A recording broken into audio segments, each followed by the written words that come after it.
రాష్ట్రంలో ఉన్నటువంటి అన్ని బీచ్ల్లోనూ బ్లూ ఫ్లాగ్ బీచ్ ఏదైనా ఉందంటే అది రుషికొండ బీచ్ అధ్యక్ష. ఆ బీచ్ లో ఏ ఉద్దేశంతో అయితే దీన్ని ప్రారంభించారో ఏం చెప్పారంటే అంతకుముందు అక్కడ 58 గదులతోటి ఒక అద్భుతమైనటువంటి రిసార్ట్ ఉండేది, హరిత రిసార్ట్.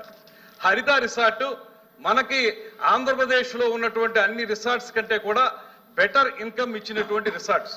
ఒక సంవత్సరంలో 7 కోట్ల నుంచి 16 కోట్ల వరకు ఆదాయం ఇచ్చినటువంటి రిసార్ట్స్ అవి డిమాలిష్ చేశారు. అన్ని అద్భుతంగా ఉండగానే అవి డిమాలిష్ చేసేటప్పుడు వారు చెప్పిన మాట ఏంటంటే ఇంతకంటే అద్భుతమైన రిసార్ట్స్ కడతాం, ఇంతకంటే ఎక్కువ మందికి ఉపయోగంలోకి తీసుకొస్తామని చెప్పి అక్కడ వారు కట్టింది ఈ ప్యాలెస్. అందులో ఉంది, చదువుకోండి చదువుకోండి చదువుకోండి. ఇవాళ అక్కడ గజెట్ లో ఉందో వెళ్ళి చదువుకోండి. వాళ్ళు చేసింది, వాళ్ళు గదులు కడతామని చెప్పి చేసిన పని ఏంటి తెలుసా అధ్యక్ష? విజయనగరం బ్లాక్ అని కట్టారు. అందులో 3 బ్లాకులు అప్పటి ముఖ్యమంత్రి గారికి, అప్పుడు వారి కుటుంబ సభ్యులకి ఏర్పడేలాగా. కళింగ బ్లాక్ అని కట్టారు, అందులో అఫీషియల్స్ కి.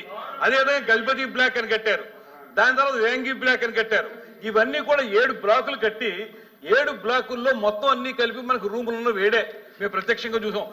డిప్యూటీ చీఫ్ మినిస్టర్ గారు చూశారు, ముఖ్యమంత్రి గారు చూశారు, మేము వెళ్ళి చూసాం.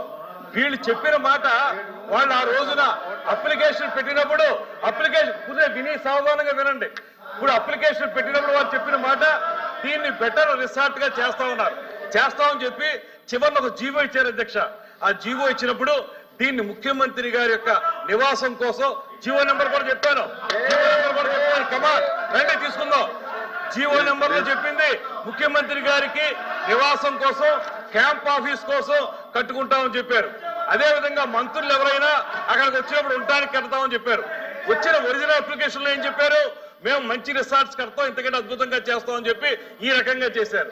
ఇందులో మొత్తం అన్ని కలిపి వాళ్ళు ఖర్చు పెట్టింది 481 కోట్ల రూపాయలు ఖర్చు పెట్టి, దీంట్లో బాత్ టబ్ ఉంది అధ్యక్ష 12 లక్షల రూపాయలు.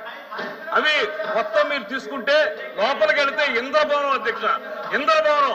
మీరు నిజంగా జెన్యూన్ గా చెప్పిన ప్రకారం చేసుంటే ఎందుకు మీరు అందరినీ రానివ్వలేదు? మీకు ఆ రోజు ఒక సామెత ఉంది అధ్యక్ష, ఒక సామెత చెప్తాను. ఇది ఎంత వైలేషన్ అంటే స్పష్టంగా వైలేషన్ అధ్యక్ష.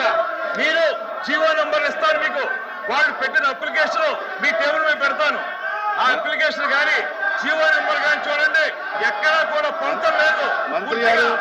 ఆ రోజు చిన్న అయిపోతే ఆ రోజు మనకి నిర్మాణం ఏదంటే ఓం మహానగరం తగలబోతుంటే ఫిడేలు వాయించినటువంటి నియోజకవర్గ లాగా వ్యవస్థ సర్వనాశనం అయిపోతుంటే ఇంత డబ్బు ఖర్చు పెట్టి తన సొంత భవనం కోసం అతని ఆఫీస్ రూమ్ ఒక టెన్నిస్ కోర్ట్ అంత ఉంటుంది అధ్యక్ష. ఆయన ఆఫీస్ రూమ్ ఒక టెన్నిస్ కోర్ట్ అంత ఉంటుంది.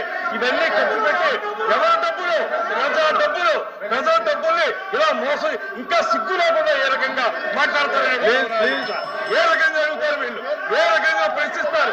ఇంత అన్యాయం చేసి ఇవాళ జీవోలన్నీ పెడతాను నేను, వాళ్ళు చూసుకుని చదువుకోనండి, సమాధానం చెప్పుకోనండి. ఇంత అన్యాయం చేస్తుంటే ప్రజాధనాన్ని తోచుకు తింటుంటే ఇందులో ఎవరి ఇంట్లోకి ఎంత డబ్బు అడిగారు అంత డబ్బు తీసుకుని వాళ్ళు చేయడం కరెక్ట్? ఒక్క జీవోలు చూడండి, మొత్తం జీవోలు చూడండి, జీవోలు చూసుకోండి. మంత్రి గారు ప్లీజ్ బాధపడతారు సార్, తెలుస్తారు నిజాలు.